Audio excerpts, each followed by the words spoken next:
Okay, let's unpack this. Think about your own professional life for a moment. We often pour our energy into technical solutions, the latest algorithms, optimizing systems, right? Right. The focus is often on the what. Exactly.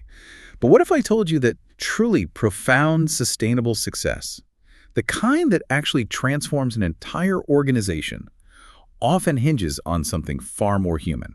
Something frequently underestimated. Yeah, exactly. How we genuinely connect with people. It's really all about relationships. What's truly fascinating here is how that exact premise forms the bedrock of our deep dive today. We're going to explore the compelling concept of a relationship-centered organization, or RCO. RCO, okay? And our source for this journey isn't just theory, it's a rigorous dissertation titled Building a Relationship-Centered Organization, RCO, a BRM Leadership Journey Within SMPH IIT by Ken Fanta. So, real-world application. Absolutely. This work gives us a rare inside look at its application within the University of Wisconsin-Madison's School of Medicine and Public Health Informatics and Information Technology. Let's just call it SMPH IIT. Got it. SMPH IIT. So our mission is clear. Huh. We're diving into how the business relationship manager, or BRM, role strategically evolved, like over decades. Decades, wow. Yeah, to fundamentally transform culture, collaboration, and, importantly, business outcomes in this incredibly complex academic and healthcare IT environment. So you're going to uncover surprising facts. And immensely practical insights, yeah, on how to foster truly sustainable value through intentional relationships. Okay, so on the surface, relationship-centered. It sounds like a lovely idea. I mean, who wouldn't want that? Right, sounds nice. But the dissertation makes it clear that an RCO is far more than just a nice-to-have. It's described as a genuine paradigm shift. A paradigm shift, that's a strong term. It is. It's about moving beyond those purely transactional interactions, Yeah. where you just fulfill a request and move on. Ticket close. Next. Right. Moving from that to building transformational partnerships, it really emphasizes the deep human dimension, recognizing that sustainable value isn't merely delivered to someone. No, it's actively co-created with them. Nurtured through, empathy, a shared sense of purpose, and strategic alignment across the whole organization. That co-creation aspect sounds key. It is, and looking at the broader implications, you'll find that RCO principles align pretty seamlessly with established frameworks. Like what? Well, take the BRM Institute's body of knowledge, the BRMI Basic. It's kind of the industry standard guide for effective business relationship management. Okay. The RCO philosophy really echoes its core tenets: strategic partnering, relationship maturity, and value management. The key insight, I think, is that value isn't static. It's not just a deliverable. Right. It's discovered and nurtured through continuous dialogue and collaboration. And this is particularly profound, really profound, in academic medicine. Why there specifically? Because you've got faculty, clinicians, researchers, administrators, Yeah. all operating in these highly specialized domains, often with competing priorities, right? Yeah. Silos are almost inevitable. Exactly. And RCO provides a crucial framework for bridging those inherent silos. It helps turn potential friction into, powerful collaborative synergy. That truly clarifies why this is such a strategic imperative, not just a soft skill. So the big question is, Yeah. how do you take this powerful theory and actually apply it in a real-world setting? Well, the journey at SMPH IIT started with a pretty significant organizational shakeup. Oh. Historically, they had 18 siloed IT departments, each doing its own thing. 18. Wow. Imagine the fragmentation. Totally. So the strategic move to a centralized IT provider didn't just make the BRM function helpful, it made it a strategic necessity. Right. It forced the issue. It forced a cultural reorientation. And one of the earliest, most impactful initiatives was forming cross-functional working groups, like the recognition involvement work group. Okay. Cross-functional. Makes sense. But what really stands out is how they started. They didn't begin with prescriptions, telling people what to do. They started with inquiry, genuinely asking questions. That's a brilliant move. Fosters psychological safety right off the bat. Exactly. Ensures diverse voices are heard from the start. Okay. So they laid that groundwork. What came next? Building on those steps, they focused on concrete strategies. A crucial element was stakeholder engagement, deeply rooted in presence, listening, and strategic influence. Presence and listening. Sounds simple, but hard to do consistently. Very true. It meant prioritizing one-on-one relationship building, often using what's called the dyadic principle. The dyadic principle, explain that. It emphasizes building strong, individual, person-to-person relationships. The idea is that trust often builds most effectively at that intimate level. Makes sense. So individual connections first. Yes, and beyond those individual interactions, the dissertation also highlights a BRM 2.0 initiative. BRM 2.0, like an upgrade. Sort of. It was a strategic recalibration. BRM responsibilities shifted from covering a breadth of partners, Trying to cover everyone. right, to focusing on depth of engagement with fewer, more strategic partners. This led to a much more intentional engagement model. Quality over quantity. Precisely. And to guide these deeper conversations, they introduced the 4Vs framework. 4 Vs. Okay, what are they? Value, what are we trying to achieve together? Vision, where are we heading? Validation, acknowledging perspectives, even if you disagree. And vulnerability, being open, authentic, sharing challenges. Value. Vision, validation, vulnerability, like that. Practical. It really reshaped their interactions. It emphasized the power of influence without authority. Ah, that's key in complex organizations. Absolutely. Modeling transparency, empathy, strategic questioning, rather than just resorting to forceful persuasion. Now, here's where it really comes alive. Because the best way to understand an RCO is through the stories, right? The actual impact. Definitely. The anecdotes are powerful. So get this. The Department of Urology, they were actually looking to leave their existing IT support entirely. Wow, okay. Not a great starting point. Not at all. Right. But instead, through the BRM's strategic influence, they chose to collaborate with orthopedics under a shared IT model. A big shift. Huge. And this wasn't just merging for convenience. It was a partnership built on mutual respect, transparency, and a commitment to shared ownership. So the relationship came first. Exactly. And the results were remarkable. A whopping $150,000 in cost savings. $150,000. That's significant. And a 70% increase in perceived IT support. 70%. That's huge. Huge. And what's more, the partnership extended far beyond IT. It spilled into finance, research, communications. A real ripple effect that truly demonstrates the co-creation of value you mentioned. Absolutely. Then there's the Office 365 migration crisis. Uh-oh. Crisis doesn't sound good. Well, during a critical migration for orthopedics, despite meticulous planning, Microsoft had an outage. Mid-migration. Oh, no. Nightmare scenario. You'd expect panic, right? Anger. Totally. Finger pointing. But the users responded with understanding and trust. Really? During an outage? Yes. Because of the established relationship-centered leadership, the transparency, the presence that had been built before the crisis, that foundation meant everything. That's incredible. Trust banked over time paying off. Exactly. And this level of trust is perfectly encapsulated by the story of Dr. Richard Ilgen, a renowned hip surgeon. Okay. He had built a 17-year relationship with the dissertation's author, Ken Fanta, who was the BRM. 17 years. That's a long-term connection. It really is. During that same Office 365 outage, he reached out directly, knowing his needs would be prioritized. He actually expressed appreciation for their efforts during the outage. Appreciation during a crisis. That's rare. And his comment, get this, in 17 years, I've only had an issue this bad one other time. Wow.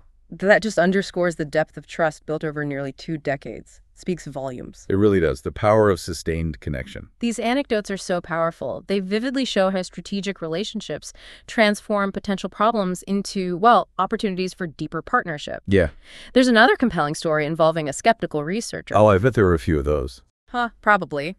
This researcher initially resisted IT recommendations for a desktop. She wanted to buy a machine that just wouldn't meet his software requirements. Okay, common problem. How did they handle it? Through patient dialogue, validation of his concerns, remember the 4 Vs, and strategic questioning. So not just saying no. Right. And the BRM used a very relatable analogy. He said, you can tow a trailer with a Prius, but it's not built for it. That's a good one. Visual. That simple image resonated. A compromise was reached, and the researcher ultimately became an advocate for thoughtful technology planning. Fantastic. Persuasion through understanding, not dictating. Exactly. And then there was the RIC Lab. They came from a department where a previous IT failure had resulted in a lost file. Ouch. That breeds deep distrust. Deep distrust. So when they transitioned to orthopedics, IT leaders made a conscious, relationship-centered effort. They acknowledged the past concerns, worked hard to rebuild trust with safeguards, open communication. A deliberate effort to repair the relationship. Yes. And it paid off dramatically. Later, another file was accidentally deleted. Oh no, not again. But because of the trust that had been rebuilt, the team was immediately informed, the file was recovered quickly, no hiding, just transparency. And the reaction? That single moment shifted the lab from skepticism to advocacy and strategic partnership. Incredible. Proves that even past failures can be overcome with intentional relationship building. It's fantastic to hear these human-centered stories. Yeah. They really bring the RCO concept to life. But okay, for an organization, how do you measure something as qualitative as relationships? Yeah, that's the million-dollar question, isn't it? You can't just slap a number on trust. Right. So how do they tackle that? The dissertation addresses this directly. They use tools like BRM maturity assessments, competency tools, and capability ratings. Okay, specific tools. And these weren't just for academic exercise. They were used to validate the narrative and highlight areas of strength and opportunity. Basically, finding ways to quantify this often intangible progress. Got it. Putting some structure around it. Precisely. And the dissertation provides some truly insightful data points. First, there's Table 1, department-level BRM maturity scores. Okay, what did that show? Well, for instance, it shows departments like OrthoRehab achieving 63% maturity, while radiology was down at 38%. Quite a range. Yeah. And this variation doesn't label one as good and the other bad. That's not the point. Right. It critically highlights the importance of tailored engagement strategies. What works for one department's culture might not work for another. Understanding this is vital. So context matters a lot. Absolutely. Then looking at Table 2, competency averages. Across departments, we see averages for key BRM competencies. Like Strategic partnering at 63% and powerful communications at 54%. These numbers give a crucial pulse check. on where the BRMs are collectively strong. Exactly. And importantly, where there are specific gaps that can be addressed through targeted professional development or maybe mentorship. Makes sense. Data-driven improvement. But what's truly critical, and maybe the most revealing data, is in Table 3, IIT provider capability ratings. Okay, provider capability. What did this show? Here, we see some remarkably low scores, like many 0.0 ratings. 0. On what scale? On a scale up to 3.0. Zeros for clarity, commitment, and ability in key areas like conceive value solutions. Wow, 0 is stark. It is.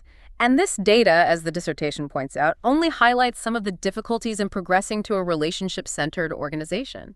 So it's an honest look, warts and all. Exactly. It's a stark reminder that even with all the positive stories and concerted efforts, the overall IT provider group was still in the forming stage. It shows progress isn't always linear. Not at all. Building an RCO is a long, complex journey, and this data shows where foundational improvements were still desperately needed. That's a powerful insight about the ongoing nature of this journey because, let's be honest, transforming an organization is never smooth sailing. Absolutely not. I'm sure anyone listening who has ever tried to change a culture is nodding vigorously right now. No doubt. The dissertation details some significant hurdles, like organizational resistance. Yeah, from service line directors, legacy IT leaders, people accustomed to those transactional models. How did that resistance manifest? Well, they sometimes viewed BRMs as gatekeepers, maybe even obstacles, rather than strategic partners. That's a tough perception to overcome. Definitely. What else? There was also considerable role ambiguity for the BRMs themselves. Trying to juggle the old and the new. Exactly. Balancing these strategic conversations with legacy responsibilities. The dissertation mentions it often led to burnout and frustration. I can imagine. That's a tough spot. And let's not overlook the emotional recalibration required for the BRMs. What do you mean by that? Shifting from a more directive leadership style, maybe telling people what to do, to this influence-based engagement. That demands a lot of patience, resilience, personal vulnerability. It's a different skill set entirely. It is. Plus, you have the overall cultural shift from those 18 siloed departments to one centralized IT provider. That naturally disrupted long-standing norms and, well, established power structures. Yeah, change is disruptive by nature. So these challenges really underscore just how difficult yet ultimately rewarding this RCO journey really is. So how did they overcome them? What were the strategies? They employed specific, multifaceted strategies. They invested heavily in professional development, getting BRMP and CBRM certifications. That helps build external credibility and internal confidence. Okay, upskilling the team. Right. They also consciously modeled RCO behaviors themselves, consistently demonstrating active listening, strategic questioning, walking the talk. Leading by example. Exactly. And they leveraged frameworks like the 4Vs to provide structure for those complex interactions. So tools and modeling. Anything else? Yes, hugely important. Coaching and mentorship played an absolute critical role in their development, learning from each other, supporting each other. Peer support, yeah. And importantly, they embraced reflection practices, things like weekly check-ins, journaling, just taking time to process and learn from every interaction. Building that self-awareness muscle. Precisely. Which brings us to some vital lessons learned from this whole journey, incredibly relevant for anyone on a similar path. Okay, let's hear them. First, relationships take time. Patience and persistence are absolutely non-negotiable. This isn't a quick fix. Good reminder. Second, adaptability is key. You have to pivot, respond to shifting priorities, all while meticulously maintaining trust. Tricky balance. Third, influence truly is more powerful than authority. It fosters far more sustainable and genuine change in the long run. Less push, more pull. Exactly. Fourth, self-awareness and emotional intelligence are essential. Demands vulnerability, empathy, managing your own reactions. It's deep work. Definitely. Fifth, reflection and self-care. The dissertation explicitly says they are not optional, they are strategic for long-term effectiveness and preventing that burnout we mentioned. Strategic self-care, I like that. And finally, celebrate small wins. Whether it's recovering a file quickly or using an analogy that clicks, those moments build crucial momentum for the broader change. Okay, great lesson. So after all of this effort, the challenges, the successes, what does this all mean for the future? Where does SMPH IIT go from here? Well, looking ahead, the vision for RCO is ambitious. It's about evolving from simply delivering reactive services. Putting out fires. Right, to forging truly proactive partnerships. The goal is to embed BRMs deeply into planning, decision-making, even innovation processes. A seat at the table, essentially. Exactly. They see key opportunities in expanding their relationship strategies, formalizing engagement models to make them repeatable. So others can learn from it. Yes, and crucially, leveraging data to both inform and validate their ongoing work. Continuous improvement. And what about scaling this? Taking it broader? Yeah, zooming out, the broader implications are about capacity building, mentoring new BRMs, fostering continuous learning within the team, and truly envisioning BRMs as change agents who actively shape institutional priorities. So moving beyond just IT support. Way beyond. The plan is to embed BRMs directly into governance structures, strategic planning committees. Really integrating them. Yes.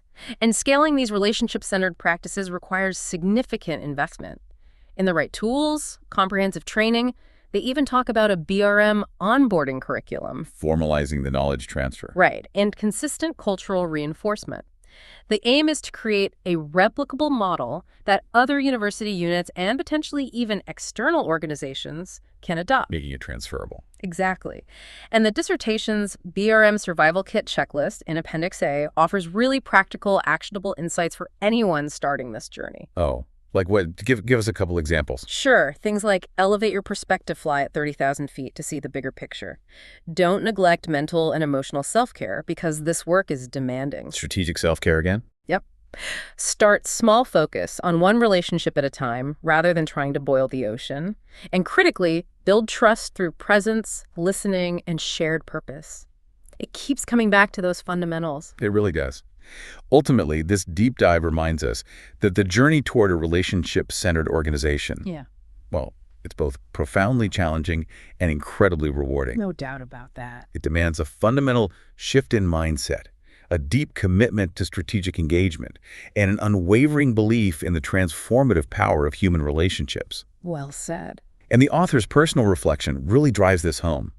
Ken Fanta notes that presence, empathy, and strategic vulnerability are not just soft skills, they are foundational to building trust and driving truly meaningful outcomes. Foundational, that's the perfect word, which I think raises an important question for you, our listener. In your own context, whether it's academic, corporate, or maybe even personal, how are relationships not just a means to an end, but truly the foundation of sustainable success? How can you embrace this philosophy to bridge silos, align diverse stakeholders, and foster a culture of shared ownership?